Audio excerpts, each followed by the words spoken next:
This is Spotlight Omaha. Spotlight Omaha is a local podcast that highlights local businesses and influential movers and shakers in the Omaha business community. Spotlight Omaha is brought to you by Pixel Fire Marketing. Now, from the Pyramid Contractor Studios, the host of Spotlight Omaha, Jimmy Allen.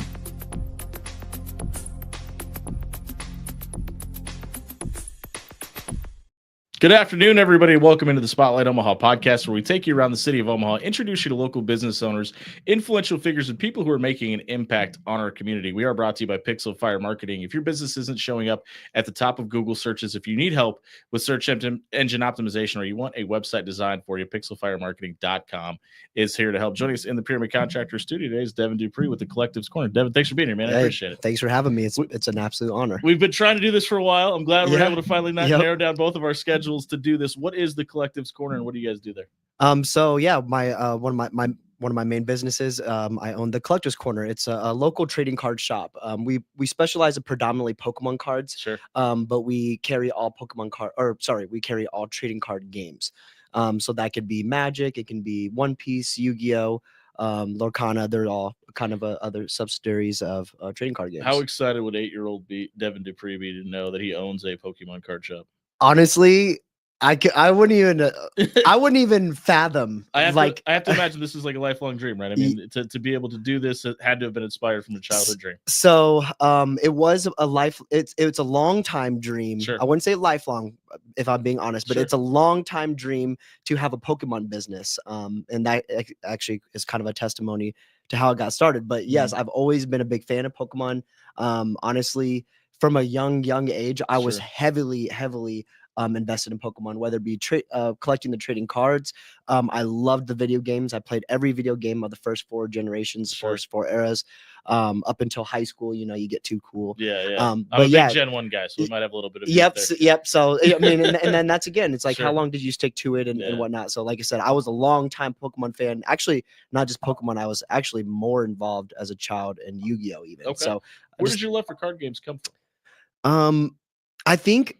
I think it's similar to video games. I'm a big gamer also. Always been a gamer since I was a kid also. I think it's the escape from reality that it kind of gives you. The time where you can enjoy something that's not of the world, I guess. You know, have to be indulged in your own life. Yeah. So I mean, obviously I love doing other things. I love playing sports. I love other things that have entertained me. You know, everybody likes. Does the competition aspect of it indulge you a little bit? Like, is that part of it? Like for me, because I had a bad sports injury when I was younger, and I'm still heavily into sports, obviously, but I picked up card games because I missed the competitive edge, and it kind of helped me kind of make that niche. I've always been definitely competitive for sure, but I guess I never really did competitive. I wasn't extremely competitive as far as like even going to tournaments and stuff when I was a kid. So I guess I can't say that the competitive aspect is the one that got me heavily invested into it.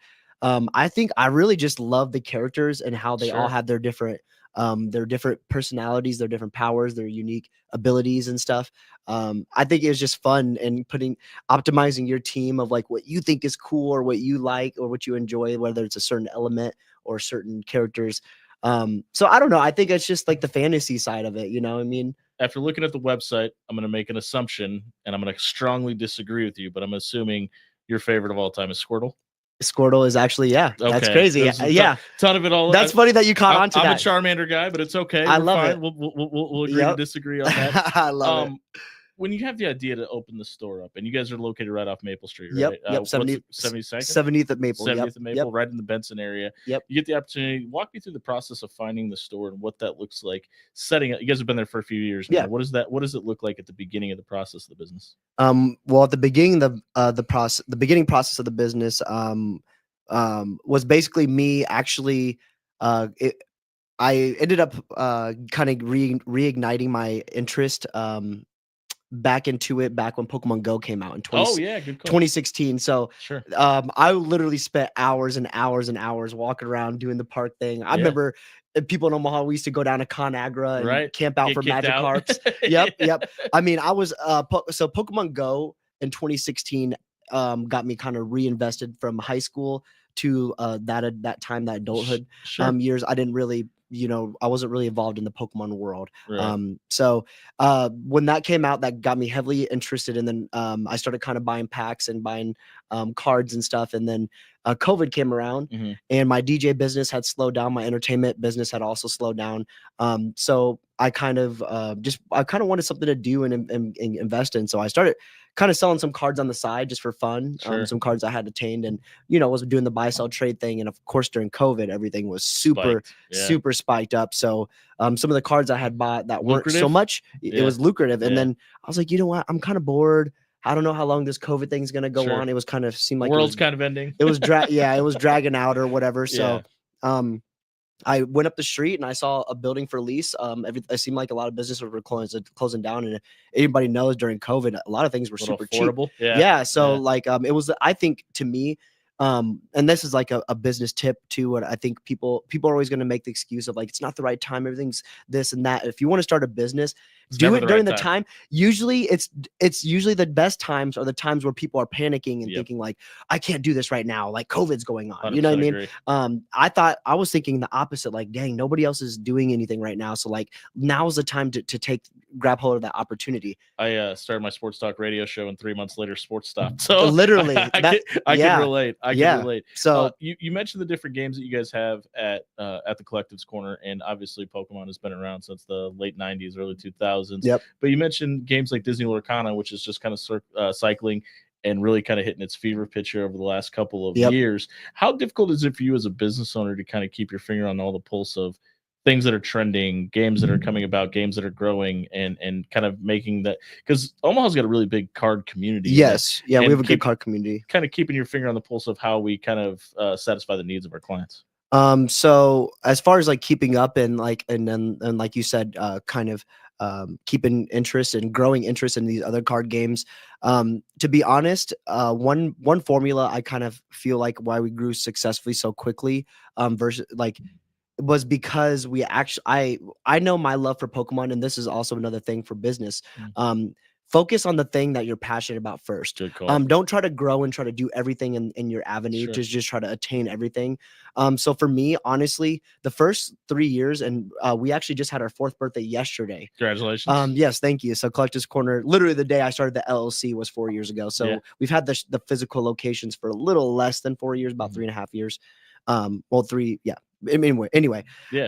So regardless, congratulations. Yes. So thank you. I think the thing is chase the passion. So for me, it was, I'm going to have a Pokemon shop. Yeah. So people were like, just Pokemon? Like, how are you gonna do that? Like these other trading card shops. What about Magic the Gathering? Yeah, these other trading card shops, they have everything. They can rely on comics or all these other card games or sports cards or other things that they sell in order to stay blah blah. And people kept, kind of saying like, I don't know if it's gonna work. Only one thing. Only one thing. Let them know it's the most successful franchise of all time. Literally and it's not even close. I mean, Disney would kill to own Pokemon. They've tried multiple times, but Nintendo would never let that happen. But so I actually, for the first 3 years until this year, I really didn't invest or get heavily involved in other card games at all. I went all into Pokemon. So we were just really a Pokemon shop only until really recently, I would say in the last like 6 to 12 months. You kind of mentioned the pandemic and the spiking and dropping of card prices and things like that. Yeah. Is it easier to do that when you're only focused on one game? Well, there's always the internet, but I mean, So like I said, for me, it's obviously when you're starting a business, you understand, like, you're not only the business owner, but you're doing everything. You're the sales guy. You're the everything.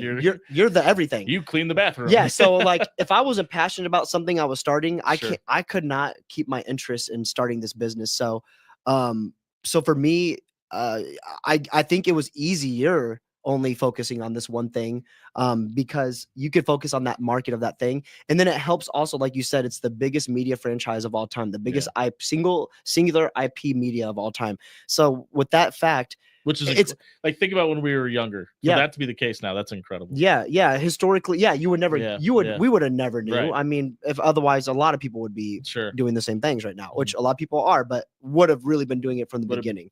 Bought in a lot. You know what I'm saying? Like, I'm really glad that I gave all of my cards to the kid down the street when I turned 14. Yeah. Really happy that happened. Right. That, I mean, you should hear you should hear about all the parents and even the collectors that come back into the hobby that are, older, like us adults. I bought this for $5. Now regret, it's $300. That regret that, you know what I'm saying? So, I mean, we would have never known, but I think it's all about the opportunities that you take right now. So we know that Pokemon hasn't gone anywhere and isn't going anywhere. Yeah. It's just like the stock market. I mean, you might have like right now, the stock market's kind of down a little bit. Oh, is it? You know what I'm saying? But like at the end of the day, like it's technically up. You know what I mean? Like it's always it's gonna have its ups and downs, but Pokemon, look at the S&P over the last 5 years. Exactly. So Pokemon is always gonna go up. So there's no bad investments in Pokemon. So this is good. I'm exposing a little. Everybody knows me as the sports guy. I'm exposing a little bit of the other side of me, the nerd side of me. The first time we got our first big sale for our business, the first thing I did is I went out and bought an entire base set collection. Let's go. Let's go. You still have that? I do. This is like 5 years ago. See, so that's a trick. Is the longer you can hold, it's just like any investment. Oh, they're in a binder in my closet right now. That's not going anywhere. It's just like any investment. But that's the thing is people always say like, I'll collect a whole base set, and then a year later they're coming in my shop and reselling it. It's incredible. And it's like you did all that time, effort, and money invested in that whole. If you hold on to it and you absolutely don't need to sell it, that's where you're going to see a return. And then not only that, you're getting the pleasure of whipping that thing out once in a while, and like have it. My nephew came over after I bought him. You can flex on him. I literally said, "You ready to see a giant flex?" And just we're catching that's up. Awesome. We're catching up with Devon Dupree of the Collective's Corner here on the Spotlight Omaha podcast, brought to you by Pixel Fire Marketing and Pyramid Contractors. We got to talk about the dark side of collecting for a second. Yeah, there are people out there that try to counterfeit, or even worse, some that buys a counterfeit that didn't know, and then they bring it into a store or whatever to have it appraised. How do you deal with that situation? Well, that happens all the time, actually. Really? So that sucks. I mean, there's a wide spectrum of people obviously out there. We've seen, I mean, we've seen as in like it's actually a regular occurrence, honestly. Don't do that. Don't do that. I mean, there's obviously the gullible buyers. I would say during COVID, a lot of new fake printers came out to where people were bringing in those cards that kind of look like stickers. They're pretty blatantly fake. But if you were a parent and you didn't know nothing about Pokemon, there was a company that did that for a while that made those brand of cards, right? Not necessarily counterfeit, were made. I mean, you could go on Amazon, type in Pokemon cards, and then they're selling you fake cards. I mean, it's that simple. You get fake Jordans. It's on Amazon. I mean, it's like you can. It's hard to avoid it unless you just know. So again, if you're a parent and you don't know any better and you're buying your kids Pokemon cards because you went on Amazon or you went online and to buy them Pokemon cards for occasion, and they get them, obviously we get those parents that come in, and then we have to break because their kids are so excited and they bring their cards to the shop. $1,000 card. And they're like, and you have to break the news to them like, dang, here's like, $4, sorry, buddy. Like, well, no, this card is actually nothing because it's fake. But then there's obviously the people that come in who know better, who kind of know about the market and they know stuff, and they're trying to sell it because they need money or they need something, or they're obviously trying to get over on you. Maybe what they do or whatever. And there's some better fakes out there for sure. We've gotten some pretty good fakes, but it's very rare that you can get by with it. So it's been 22 years since Wizards of the Coast stopped printing cards, and I just saw something. This was 2 years ago. Crazy, but I saw you guys had fossil packs for sale at the time. That were unopened. Is it amazing to you that we can go 2 decades and these are still out there? Because I see them online all the time and I try to look for relatively negotiated prices so my wife doesn't kill me. But it's just incredible that there are still sealed boxes from a company that doesn't even do the product anymore. I think it's a testament of how popular it really was from our early ages, because think about how much print run had to have been made where people have this stuff sitting in their closets and their storage. 2001, you couldn't keep them on the shelf. Yes, no, for sure. That's what I'm saying. So the fact that some people did have the discipline, that they're like, they loved it so much that they held these boxes and put them away. Or, maybe I think very, very, very few people out there who knew that this was going to be a great investment, and they chose to like obviously keep some stuff stashed. So those people probably still have a lot of Beanie Babies too. Hopefully that eventually works out at some point. I mean, I know people personally who have that kind of stuff. So I think it's just a testament to how popular the hobby is. You know what I'm saying? You're a Pokemon store. You loved Yu-Gi-Oh. We talked about the other games that you guys have a couple of different nights on your schedule. I'll talk about your schedule in a minute. How much do you as a business owner take kind of self responsibility to help grow card games? That's something So my biggest mission of my business, and I think a lot of local shops and a lot of the local community of Pokemon know, is my one mission from starting my business back in 2020 was to get more people playing the game. So I'd never played the trading card game until COVID, until 2020. Wow. Okay. So I collected Pokemon cards for all these years. I love them. I've always loved the arts. Always loved flexing them. I've always loved bringing them out once in a while. I love buying, selling, trading. But I never actually sat down, took the time to actually play. Even back when I was a kid, I never went to like Toys R Us and played the tournaments. And that's what I'm saying. I never took the time to play. I think you had to be a little bit older. I was like 8 years old, 7 years old. How old are you now? I'm 31. Okay, so I'm 5 years older than you. So your age would have been middle school, high school playing. That would have made more sense. Back then I never played probably until play with maybe. No, for sure. So it was finally the fact that I took the time to read the instructions and play the game. And then it changed my whole view of Pokemon cards, which you start to understand why certain cards are worth more. Which also inspired me to actually start the shop, because I was like, whoa, this is more than even just collecting. This is a whole community of playing. I was and still getting back more and trying to make more popular, but getting people more into the VGC, which is the video game console games, getting people more competitive with Pokemon Go. And now they have the new Pokemon Pocket and online. So basically my one of my goals is to not only get more people collecting, obviously, because that brings more customers in, it brings more people engagement into Pokemon, but getting people playing the game, because it changes your whole view. I mean, it's a game that you and your son could play, or you and your daughter, sorry. You and your daughters. All 3 of them. You and your daughters could play, and it's fun, and it's actually get you involved and get you thinking. Listen, and you're married. You own a DJ business. You own an entertainment company. You own a collective store. You got to keep your finger on all the pulse of pop culture and fan collections. Do you find it difficult to sit down and play a card game? Is that something that you struggle with? I'll admit, it's probably been 3 or 4 months right now since I've actually sat down and played the game.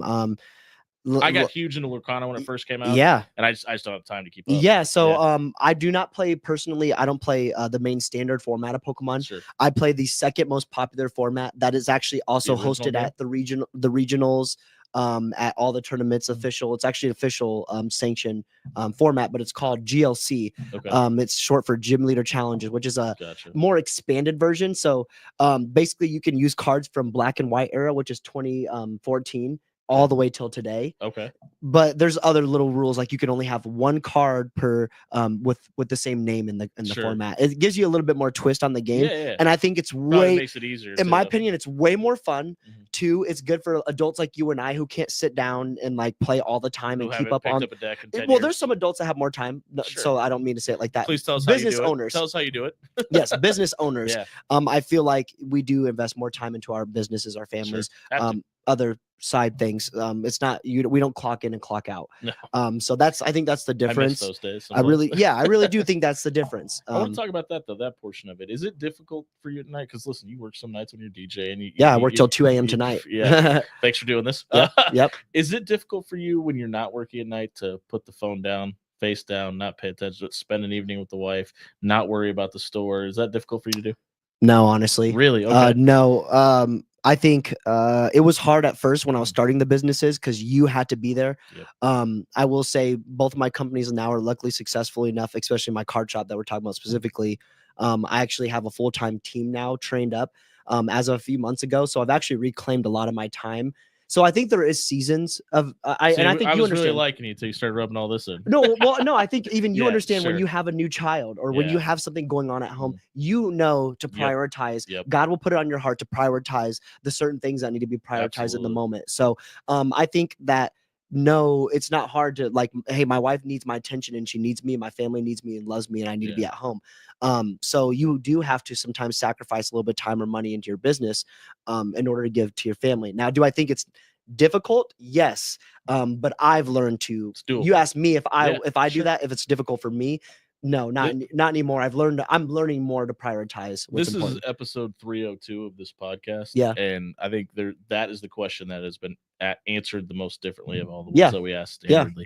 We're catching up with Devon Dupree of the Collective's Corner here on the Spotlight Omaha podcast, brought to you by Pixel Fire Marketing and Pyramid Contractors. I want to talk about the DJ side of things. So awesome. Where does your passion for music come from?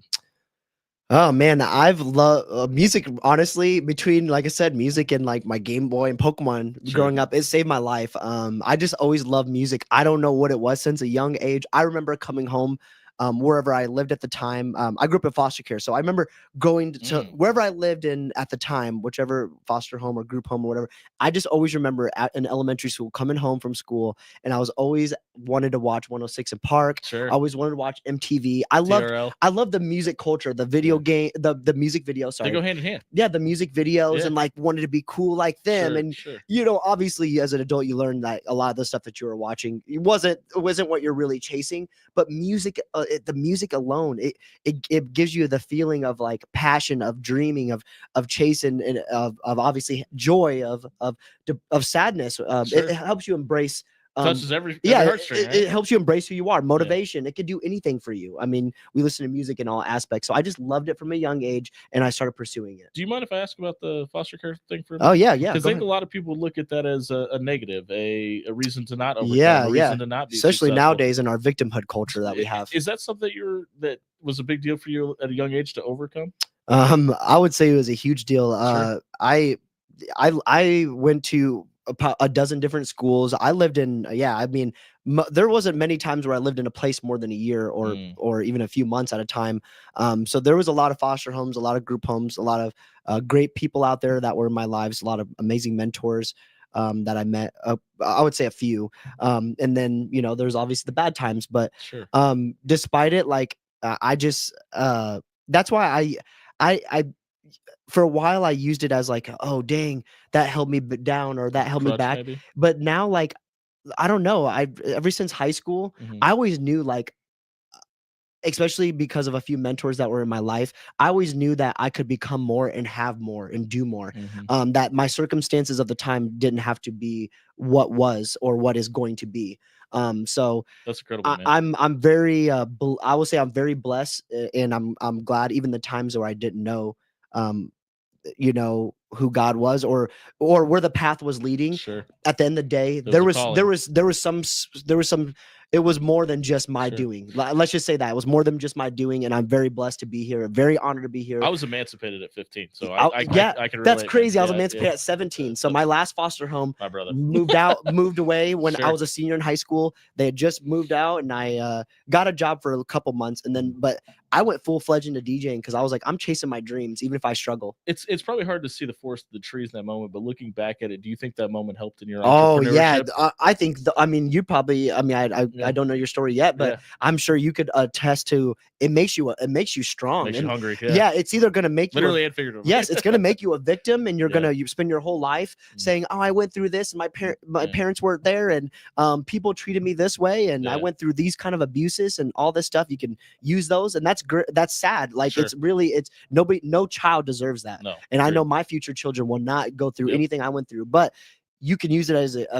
you could be a victim, and you can use it as an excuse your whole life, or you could take control of your life and know that you could be better. And that's why I always inspired. I love getting involved with youth in the community. Absolutely. I coached high school or youth football for 12 years. Yeah. I mean, that's why I do things like this. I mean, if I can inspire anybody out there, it would be somebody young who's going through a hard time, who thinks, oh, I can't do this because I grew up poor, or I grew up with this person telling me I can't, or this person, hold on.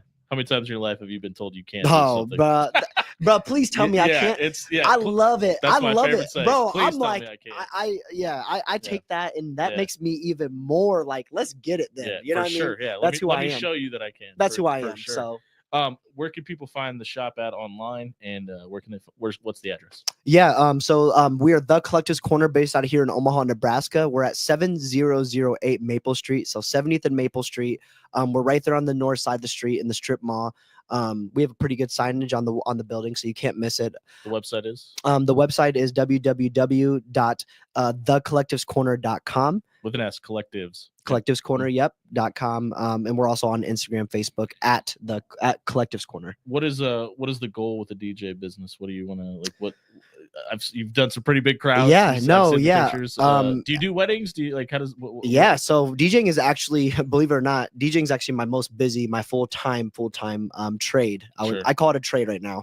I have a DJ business, which obviously I do my trade under my business. But you have a couple of DJs that you work with. Yeah, so my business is actually One Note Entertainment, and then we do it's a little bit of everything. Production. I like to book essentially do you have a studio? Not yet. Okay. I'm actually, my goal right now is to build a talent agency. But this goal has been, it's kind of, the music scene in Omaha is so good, though. It's been cooking. So yeah, what my goal is, because I think musicians need freedom.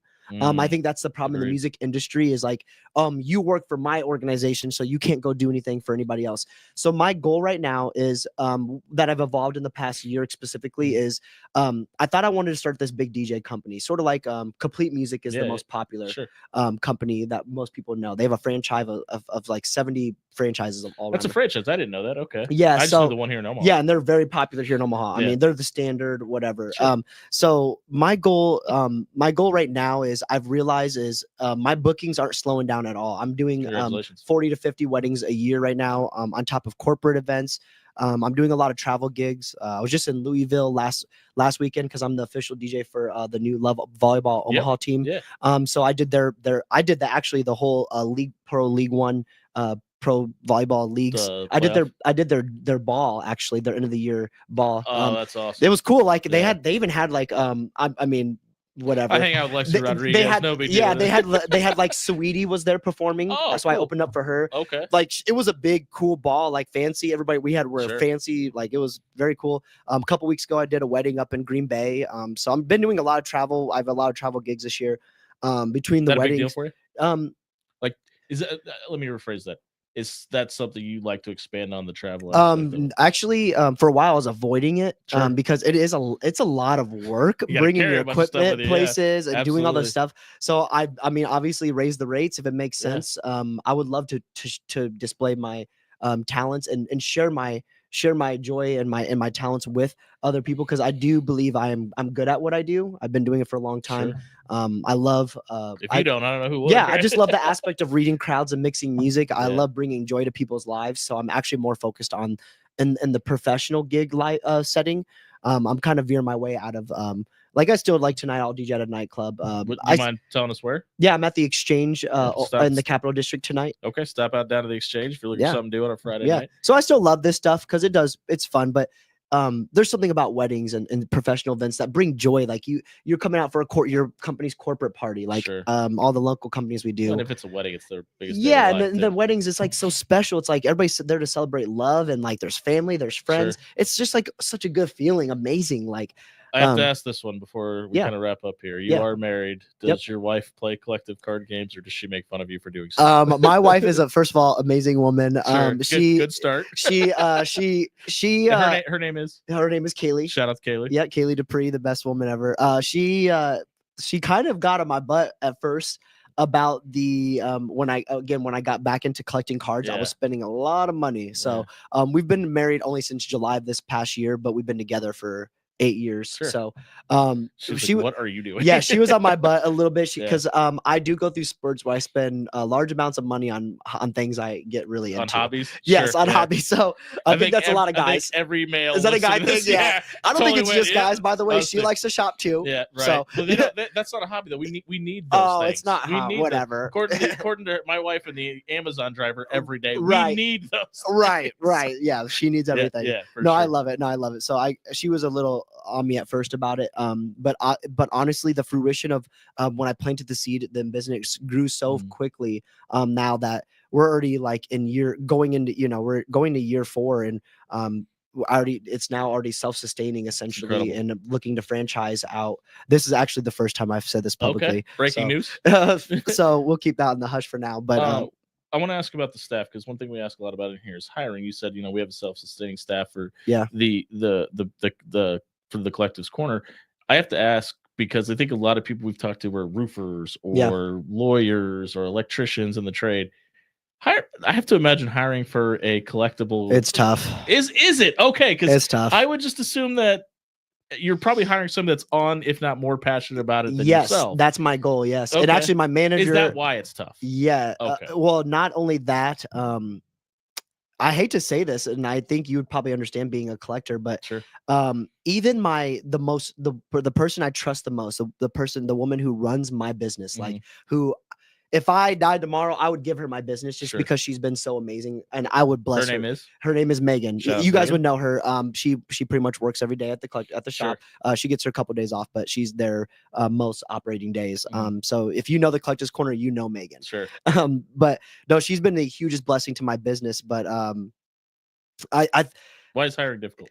Why is hiring difficult? Because people get greedy in this thing. So I would say the number one problem I've had is theft. Wow. So, and I hate to say, because you think integrity would come with you'd think most people are good. I do believe most people are good people. But it only takes one, right? But even the people I trust running my business right now, even admit they're like, it's honestly hard. Like when you see thousands of dollars worth of cards coming every day, and they're really cool, and they're like, you're like, whoa, this card is so cool, I haven't seen this in years, or like this card's so unique, I haven't thought about it. And I saw the Snorlax that you guys had with the misprint that didn't have the jungle logo, so that's example. Like that, so like there's so many cool things that come in and out. It's like they're like, oh, I want this, or and I've caught people on camera quite a bit of just employees taking cards or buying collections and pocketing a card or two, or it's just like one thing after another. You thought about when it's been happening. Right? It's happened more than it hasn't. Let's just say that. So I've actually fired more people for stealing than I've had to hire people. Than I've had. So if somebody is looking to book a wedding DJ or is looking for musical entertainment, how can they find One Note Music? Actually, I just use my personal social media right now. We'll tag him in this video. Yeah, where I was going with that story is eventually I would say it'll be a couple more years. I'm going to continue to train DJs under my wing and kind of show them the do's and the don'ts of the industries and help them evolve their own style and help them to be the best DJs they could be. But right now I feel like I'm so busy doing it. And like people, I've like today, like this morning, even like, somebody asks you to do their wedding, you get an inquiry for next year. You already booked that date and you want to give the wedding to somebody else, but they're like, oh man, they're bummed out because they're like, we heard you at this wedding and we want your style and we loved what you did at this place. You can put your stamp on anything, but it's not you. Yeah. So like, I don't want to be the guy that just puts my stamp on something and makes money. I want to be the person that really helps them provide the best experience for their wedding. And I know that I'm going to do that. I know my passion for it. And I'm not saying I'm the best by any means. You said the do's and the don'ts. What's the biggest don't for a DJ? Oh man, we could go down a whole list. Other than the Macarena. Oh man, the biggest don'ts is just jumping into it without really learning the craft. Yeah, because a lot of people will become a DJ. I mean, for really the money or the clout or the fame, for being the center of attention. Yeah.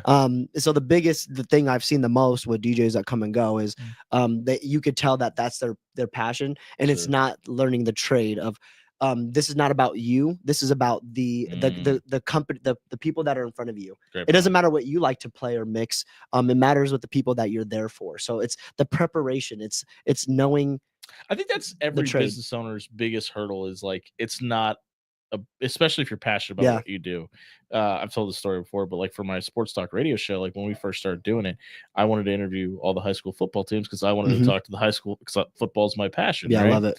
And I was at a networking meeting and some lady raised her hand and said, why don't you interview female athletes? Yeah. And I went, that's a great question. Right. So we've made it a point to have one male and one female team on our show when we have teams in, and our female athletes interviews from a download standpoint do 4-1 compared to the male. Wow, that's amazing. It was probably the best. It's also support thing, maybe, like, for sure. You know, they the people don't really get the platforms. Because idiots like me are like, well, I want to talk about football. Yep.